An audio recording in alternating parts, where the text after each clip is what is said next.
ሰላም ጤና ይስጥልኝ።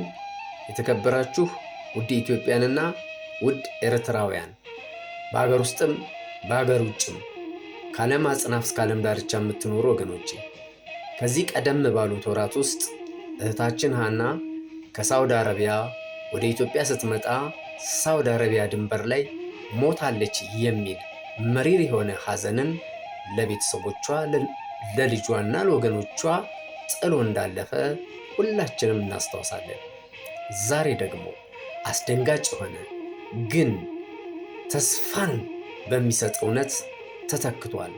እህታችን ሃና በታጋቾች እጅ እንዳለች እየተሰማ ነው።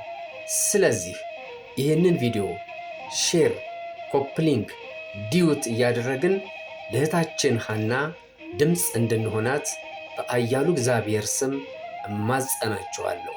መልካም ዜና ያሰማል።